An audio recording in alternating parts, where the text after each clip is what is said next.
Welcome back to The Contrarian, everybody. I just wanted to make a brief video kind of talking about a trade that I am recently changing a little bit, and that is semiconductors. I still am long semiconductors, but because my position has grown to be so much of my portfolio from where I started, I am trimming semiconductors and also adding to some other just areas in the market that I see as very bullish right now. So, semiconductors, I bought into the SMH ETF in mid 2022. I was a couple months early, so SMH kept sliding kind of into the fall of 2022. But I guess compared to where SMH is right now, I did get in, very low. So SMH has done really well. I actually did convert some of that into the leveraged SOXL ETF, kind of towards, that would be about halfway through 2023. So, basically, SOXL did do a lot better than SMH, obviously being leveraged, and with the kind of rapid move to the upside that happened recently, I did decide to convert most of that leverage ETF to just some other positions that I think will do well in the coming months. And, I guess my overall take on semiconductors right now is that, yes, these are the top performing stocks in the stock market right now. So I want to continue being long them, even though I think they're kind of in bubble territory right now.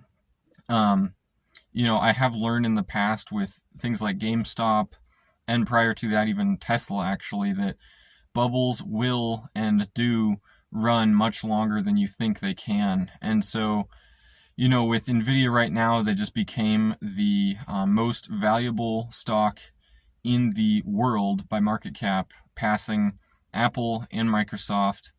And so, how far can Nvidia go? Can they double in market cap again?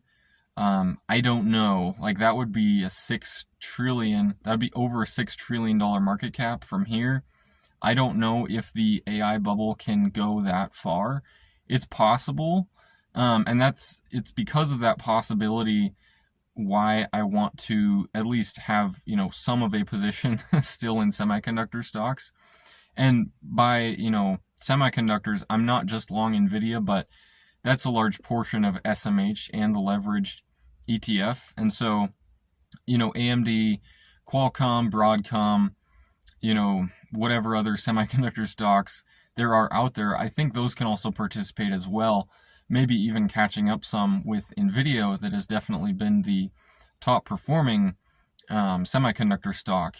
And, kind of looking in the underpinnings, the inner workings of this whole AI bubble, it is really interesting to look at how it is somewhat of a self-fulfilling bubble, in the fact that Nvidia can and does fund a lot of their customers that end up placing orders for their chips. So, is there a degree of financial manipulation and engineering in this whole bubble?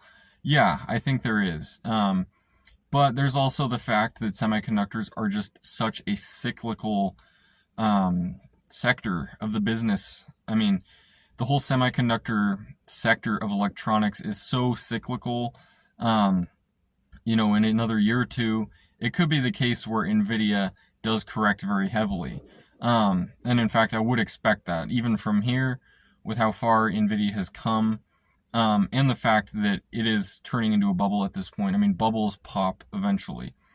But I do want to continue being long this AI bubble and hopefully get out closer to the top. Hopefully it goes a little higher than where it is now. Right now it seems like Nvidia and other semiconductors are consolidating some of the massive gains they've had. I just think there's probably still potential for it to go further. And some recent articles that actually are finally talking about passive investing, which is something I have talked about for a while, but these articles are finally addressing the elephant in the living room of why Nvidia has had such a spectacular run. Partly why is the fact that all these passive funds are having to, adjust for the market cap size of Nvidia and allocate more and more of their assets under management to Nvidia, irregardless of what the PE multiple is or anything having to do with fundamental analysis. And so, I mean, the passive investing reason behind Nvidia and all these other mega cap stocks, I mean, it's partly why they're so, highly valued in comparison with their lower market cap counterparts. But, being long Nvidia, I think is still worth it. Being long semiconductors, I think is still worth it. And that remains to be seen. But some of the, other categories I think are really going to outperform into the end of the year are going to be in the precious metals mining sector. The mining stocks have really lagged the metals. You see silver breaking out again now, as I've been saying it would, as well as gold. I think the miners will really, outperform these metals to the upside. So I have actually been adding to the mining ETFs as well. So I already had positions here. It's kind of just rotating from a sector, the semiconductors, that I see as being a little overbought, probably nearing the end of their rally, or getting close, kind of rotating some of that into a sector, the junior mining complex, that I think has a ways to run from here. So it's kind of some asset rotation talking about in this video, as well as actually why I think the AI bubble can continue. So mainly allocating some of these, some of the cash from semiconductors into the precious metals area, and also some out of the money call options on silver. I did already have some out of the money call options on silver, but as silver continues to break out, I just expect that to be much more dramatic than what most people are thinking, obviously, than what the call option markets are thinking. So, obviously that's a more risky bet because call options do expire. And so I went with more long dated, out of the money options. It's kind of up to each person to decide what level of risk they're willing to accept with options and with trading like this in general. Most of my investments are not options, obviously. Most of them are not, trades either. Although I wouldn't really call the semiconductors a trade. I did hold that for the last couple of years, basically. So, I do view it as kind of just some rotation now and then that I like to do, rebalancing of the portfolio. So all that being said, I would like to know what all of you think about semiconductors, the AI boom. Have we reached the end of that yet? Does it have a ways to go yet?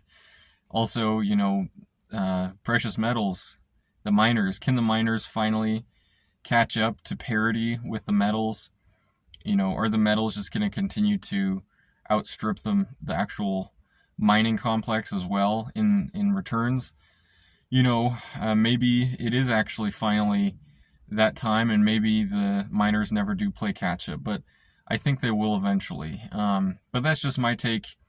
Obviously not providing financial advice in any way, but I would like to know what all of you think. In the comment section below, like and subscribe if you want to, and I hope to see all of you again.